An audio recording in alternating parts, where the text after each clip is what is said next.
Thank you, Mr. Carey. I now recognize the gentleman from Illinois, Work and Welfare Subcommittee Ranking Member Davis, for his opening statement. Let me thank you, Chairman Estes, and the acting chairman of Work and Welfare for your complimentary remarks.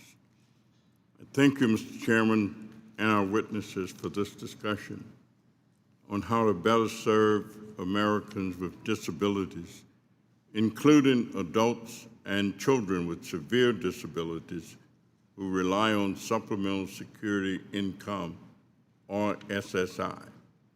Yet today, seniors and people with disabilities face increasing hardship from extreme Republican policies. The chaotic Trump tariffs that raise prices for the essentials needed to live, the evisceration of federal grants that shutter key services, and massive staff reductions at the Social Security Administration that make it harder to get benefits. I recently spent 3 hours waiting with a family member for an appointment at a Social Security office. The amazing staff took the care needed to serve everyone, but President Trump's forcing out more than 7,000 employees means there are not enough people to do the work. The commissioner assured me that my experience was an outlier, but all of us are hearing from constituents and friends about people waiting months for appointments and hours for service. I want people with disabilities to have the best opportunities to thrive, but these customer service concerns, coupled with the recent Republican law kicking millions of Americans off Medicaid and food assistance, and the Trump administration's track record of using administrative processes to cut benefits, create a real danger of Americans not getting their SSA benefits. Further, losing health insurance and food assistance undermines the health of people with disabilities and the foundation of their ability to work. Successful strategies to help SSA beneficiaries work as much as they're able are labor-intensive and cost money. They require frequent benefit adjustments, temporary eligibility adjustments, or individualized help. It is not tenable to add to the workload of SSAs, understaffed offices when they are struggling just to process benefit applications and answer questions from the public.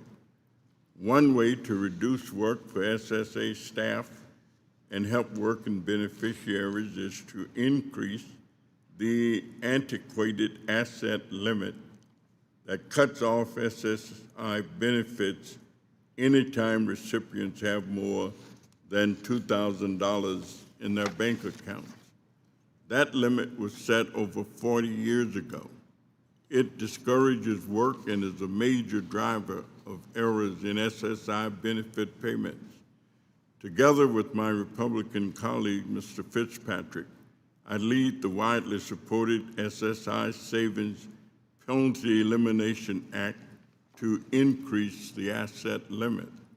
Another way to simultaneously help people and reduce work for SSA is to keep in place the regulation simplifying SSI applications for seniors and people with disabilities who are part of poor families who need and receive SNAP benefits. Trump administration has suggested it might end this senior-friendly policy. Democrats support helping people with disabilities work and increase their income when they're able, but I will reject any effort to weaken disability supports or any offer to help some people with disabilities by cutting benefits for others. For good, innovative ideas to work, we will first need to get the basics right. A well-staffed and funded SSA quality health insurance coverage, and the ability to save some of your earnings without fear of losing disability benefits. I hope that we can find common ground to improve disability benefits, and I thank our witnesses today for their ideas. And Mr. Chairman, I ask unanimous consent to submit to the record letters from over 240 organizations suggesting the SSI Savings Penalty Elimination Act, as well as letters from the U.S. Conference of Catholic Bishops and a group of foster youth advocates. I thank you, Mr. Chairman, and yield back the balance of my time. Without objection,